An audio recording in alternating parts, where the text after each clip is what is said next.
Sir Swaroopananda స్వామికి TDP ప్రభుత్వం shock ఇచ్చింది సార్. వైసీపీ ప్రభుత్వం ఉన్నప్పుడు ఆయనకు సెక్యూరిటీ కల్పించారు కదా, ఆ సెక్యూరిటీ మొత్తాన్ని కూడా ఇప్పుడు ప్రభుత్వం తీసేయడం చూస్తున్నాం. అసలు ఎందుకు తెలుగుదేశం ఈ విధంగా చేస్తుంది సార్? అసలు ఏం చేయాలనుకుంటుంది?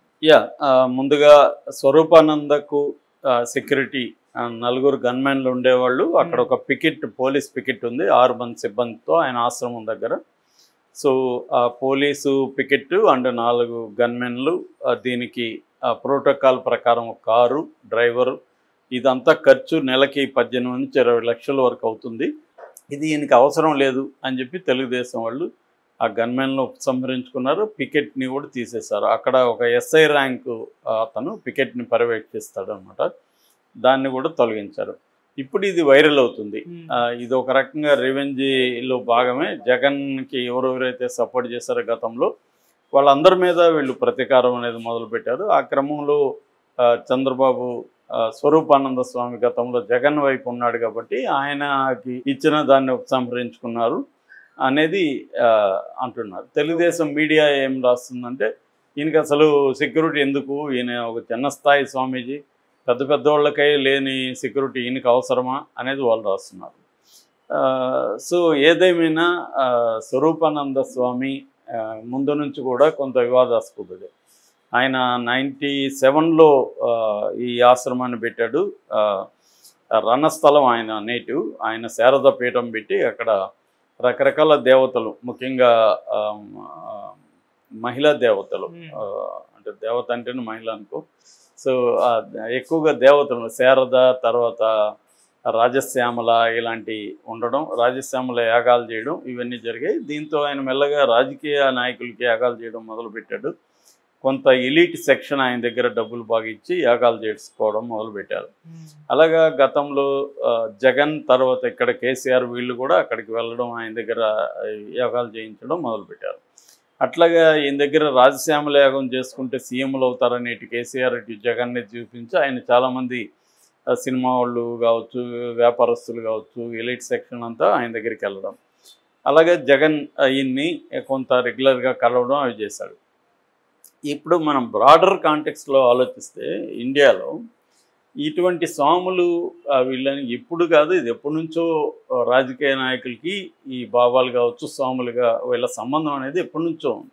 నేను ఆ మధ్య ఒక డాక్యుమెంటరీ తీయడానికి కర్ణాటకలో దాదాపు 4 మఠ్స్కి, అతిపెద్ద మఠ్స్కి వెళ్ళాను. వెళ్తే అంటే సుత్తూరు మఠ్ అని మైసూర్లో ఉంటుంది, తర్వాత శివశంకర స్వామి ఆయన మట్టకి వెళ్ళాము. ఆయన అయితే నేను పోయినప్పుడే 105 ఏళ్ళు ఆయన. ఆ తర్వాత ఇప్పుడు 112కో ఎంతో అన్నేళ్ళు బతికాడు ఆయన. సో వీళ్ళ దగ్గర అంతా కూడా వాళ్ళ ఆల్బమ్స్ నేను చూస్తే అన్నిట్లో సోనియా గాంధీలు, వాజ్పేయిలు వీళ్ళందరూ ఆయన వాళ్ళ కాళ్ళకి నమస్కారాలు, ఆ వీడియోలు, ఫోటోలు అంతా ఉన్నాయి ఆల్బమ్స్.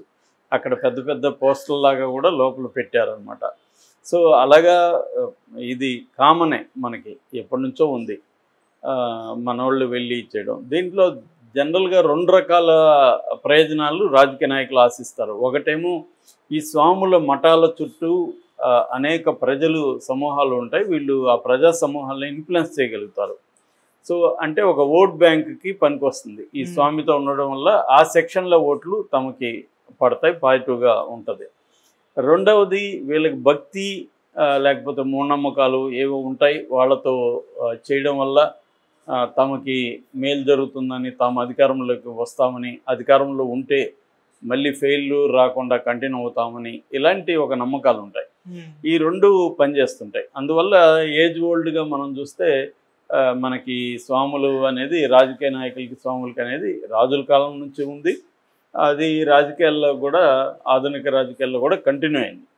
అయితే బీజేపీ వచ్చిన తర్వాత ఈ పిక్చర్ మారింది. బీజేపీ వచ్చిన తర్వాత ఏముందంటే బీజేపీ హిందూ మతానికి ఛాంపియన్ లాగా క్లెయిమ్ చేయడం మొదలుపెట్టింది. అంటే హిందూ మతాన్ని రక్షించేది బీజేపీ ఒకటే అనే ఒక క్లెయిమ్ మొదలుపెట్టి అది అధికారంలోకి వచ్చింది. అందుకని మనకి బాబ్రీ మసీద్ కానీ ఇవన్నీ పెద్ద ఎత్తున చేసింది. దాన్ని హిందూ మతాన్ని అంతకుముందు బహుముఖాలుగా ఉండేది. హిందూ మతం అంటే ఒక సింగిల్ గాడ్ కాదు, సింగిల్ పుస్తకం లేదు మనకి, అలాగా ఉండేదాన్ని ఇది మోనోలిథిక్గా మార్చడానికి ట్రై చేసింది. అంటే ఒకే దేవుడు రాముడిని తీసుకురావడం, భగవద్గీతను ఒక గ్రంథంగా తీసుకురావడం, ఒకే అయోధ్య టెంపుల్ని ఇలాగా సింగిల్గా ఇతర మతాలలాగా అది తీసుకురావడానికి ట్రై చేసింది.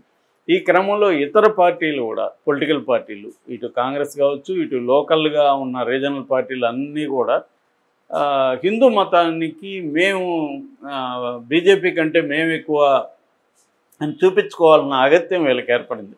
అందుకనే రాహుల్ గాంధీ లాంటి వాడు అంతకుముందు ఇప్పుడు టెంపుల్స్కి పోవడం, బొట్లు పెట్టుకోవడం ఇవన్నీ మొదలుపెట్టాడు. కేసీఆర్ లాంటి వాళ్ళు నేను మోడీ కంటే పెద్ద హిందువుని అని ఈయన మొదలుపెట్టాడు. మమతా బెనర్జీ లాంటి ఆవిడ కూడా అక్కడ ఉన్న రాముడికి వ్యతిరేకంగా అక్కడ కలకత్తా కాలిని రంగంలోకి తీసుకొచ్చి ఆమె హిందూ మత ఉద్ధారకురాల్లాగా ఆమె మాట్లాడడం మొదలుపెట్టారు. ఇలాగ ఒక తమిళనాడు, కేరళ మినహాయిస్తే మిగతా అన్ని చోట్ల కూడా దేశంలో హిందూ మతాన్ని వీళ్ళు కౌగులించుకోవడం కాకుండా ప్రదర్శించడం అనేది మొదలుపెట్టారు. సో ఇది ఈ కాంటెక్స్ట్లో స్వాములకి ఇటువంటి భావాలకి డిమాండ్ బాగా పెరిగింది. వీళ్ళ సింబల్స్ ఆఫ్ హిందూయిజం అన్నమాట. సో అలాగే జగన్ పరిస్థితి వచ్చేసరికి జగన్కి ఒక పెక్యులర్ ఇది ఉంది. వాళ్ళ ఇంట్లో క్రిస్టియానిటీ ఉంటుంది, వాళ్ళు హిందూని ఇది చేస్తుంటారు. పేర్లేమో హిందూ పేర్లు ఉంటాయి, క్రిస్టియానిటీ వాళ్ళ ప్రాక్టీస్ చేస్తుంటారు. సో అలాగే జగన్ని క్రిస్టియన్గా ముద్ర వేసి టెంపుల్స్ నాశనం చేస్తున్నాడు అనేది తెలుగుదేశం, బీజేపీ వీళ్ళు పెద్ద ఎత్తున క్యాంపెయిన్ చేయడం మొదలుపెట్టారు. జగన్ని ఏదో ఒక రకంగా బదనాం చేయాలని తెలుగుదేశం మీడియా కావచ్చు, తెలుగుదేశం నాయకులు కావచ్చు, ఇటు బీజేపీ కావచ్చు, అందరూ కలిసి చేయడం మొదలు. అక్కడేదో ఉంటే దాన్ని సిలువ సింబల్ అని కూడా ఆ మధ్య డ్రామాలంతా చూసాం మనం. అట్లాగే టికెట్ మీద సిలువ ముద్రించారని రకరకాలుగా జగన్ క్రిస్టియానిటీని ఇప్పుడు కూడా నాతో మాట్లాడుతూ కొంతమంది, సార్ జగన్ భయంకరంగా క్రిస్టియానిటీ డబ్బులు ఇచ్చేస్తారు అంటుంటారు. సో ఇలాగా ఆయన్ని ఆ దాంట్లోకి బంధించి హిందువులంతా వ్యతిరేకం చేద్దాం అనేది ఒక ప్లాన్ చేశారు. దానివల్ల జగన్కి ఏమైంది, తాను ఎక్కువ హిందువుని చూపించుకోవాల్సిన అవసరం ఏర్పడింది. దాంతో అతను ఫెస్టివల్స్ చేయడం, సంక్రాంతికి పంచెలు కట్టుకోవడం, బొట్లు పెట్టుకోవడం, ఎప్పుడూ లేని అవతారాలంతా జగన్ చేయడం మొదలుపెట్టాడు. అందులో భాగంగా అతనికి ఈ స్వరూపానంద స్వామి అవసరం ఏర్పడింది. అక్కడికి వెళ్ళడం, స్వరూపానంద దగ్గర పోయి దర్శనం చేసుకోవడం, అక్కడ కూర్చోవడం, దీనంతా ఏంటంటే జగన్ కూడా హిందూ మతాలని ఆరాధిస్తాడు అనేది. అట్లాగే 2019 ముందు చంద్రబాబు పీరియడ్లో కూడా అనేక టెంపుల్స్ రకరకాల కారణాలతో కొట్టేశారు, రోడ్డు వెడల్పు ఇవి. దాంతో ఆ టెంపుల్స్ అంతా పునరుద్ధరిస్తున్నానని చెప్పడం, టెంపుల్స్కి ఎక్కువ డబ్బులు ఇవ్వడం, ఇలాంటివి పూజారులకి శాలరీలు ఇవ్వడం, అర్చకులకి, ఇలాంటివి జగన్ కూడా చేయడం మొదలుపెట్టాడు. ఆ క్రమంలో ఈయన అవసరం జగన్కి ఏర్పడింది. ఎట్లాగో ఈయనకి ఏ రాజకీయ నాయకుడైనా ఒకటే ఈ స్వామికి. ఎందుకు మొన్న చూసాం కదా, రిజల్ట్ వచ్చి జగన్ ఓడిపోగానే ప్లేట్ ఫిరాయించాడు ఈ స్వామి. ప్లేట్ ఫిరాయించి చంద్రబాబును పొగడం మొదలుపెట్టాడు. చంద్రబాబు ప్రమాణ స్వీకారం దివ్యంగా ఉంది, ముహూర్తం అది ఇదని ఏదో ఇంకా మొదలుపెట్టాడు. జగన్ని తిట్టడం మొదలుపెట్టాడు, మొన్నటి వరకు జగన్ను పొగిడి. సో అలాగా స్వాములు కూడా ఏంటంటే నేను చెప్పిన కర్ణాటక స్వాములు ఇలా రాజకీయాల్లో లేరు. సుత్తూరు మట్ట కానీ, పెజావర్ కానీ, బాలసరస్సు ఇలాంటి వాళ్ళు ఎవరు లేరు రాజకీయాల్లో. వాళ్ళు ఎంతవరకు అంటే అక్కడ స్కూల్స్, కాలేజెస్, సోషల్ సర్వీసు, దైవ ఇది ఎంతవరకే ఉంటుంది తప్ప వాళ్ళు రాజకీయాల్లో డైరెక్ట్గా ఇన్వాల్వ్ అవ్వడం తక్కువ.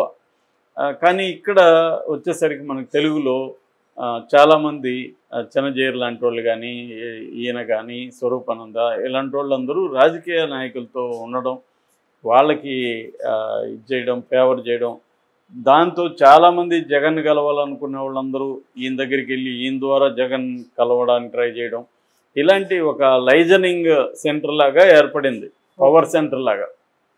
ఒకప్పుడు మనకి పుట్టపర్తి సాయిబాబా కూడా ఇదే రోల్ ప్లే చేశాడు. ఒక పవర్ సెంటర్గా అక్కడ ఏర్పడడం, ప్రధానమంత్రులు, ముఖ్యమంత్రులు అక్కడికి రావడం, దాంతో పెద్ద పెద్ద ఇండస్ట్రియలిస్ట్ అంతా ఆయన కాకపట్టుకోవడం, ఇలాగ ఒక పవర్ సెంటర్ ఏర్పడుతుంది. అట్లాగే ఆయన పవర్ సెంటర్ అయ్యాడు. దాంతో ఆయన అడిగింది జగన్ కూడా చేయడం మొదలుపెట్టాడు. ఆయన సెక్యూరిటీ ఇచ్చాడు, ఇంకోటి అడిగితే ఇంకోటి ఇచ్చాడు. సో ఇది ఖచ్చితంగా జగన్ చేసినా, చంద్రబాబు చేసినా, ఎవరు చేసినా ఖచ్చితంగా ఇది ప్రజాధనాన్ని వేస్ట్ చేయడమే. ఆయనకు అంత సెక్యూరిటీ అవసరం లేదని తెలుగుదేశం చెప్పే దాంట్లో వాస్తవం ఉంది. ఆయనకేం పోలీస్ పికెట్ అవసరం లేదు, అంత ఏమన్నా జరుగుంటే మనం చేయాలి, అదేం లేదు. అదేమన్నా ఉంటే ఆయన కోర్టుకు పోయి కోర్టు ద్వారా తెచ్చుకోవచ్చు సెక్యూరిటీ ఉంటే, మామూలుగా అయితే అవసరం లేదు. కానీ జగన్ ఆయన ప్రాపకం కావాలి కాబట్టి ఇవి చేశాడు. ఖచ్చితంగా అది దుర్వినియోగమే. దాన్ని తీసేయడం నా దృష్టిలో అయితే కరెక్టే, ఆయనకు అవసరం లేదు. కానీ తెలుగుదేశం ఏమన్నా స్వాములకి వ్యతిరేకమా అంటే తెలుగుదేశం కూడా గతంలో ఇలాంటివి అనేకం చేసింది. తనకి ఆ స్వామి జగన్తో ఉన్నాడు కాబట్టి ఇది చేసింది. ఇదే స్వామి చంద్రబాబుతో ఉంటే మీడియా వేరే రకంగా రాసేది, తెలుగుదేశం మీడియా.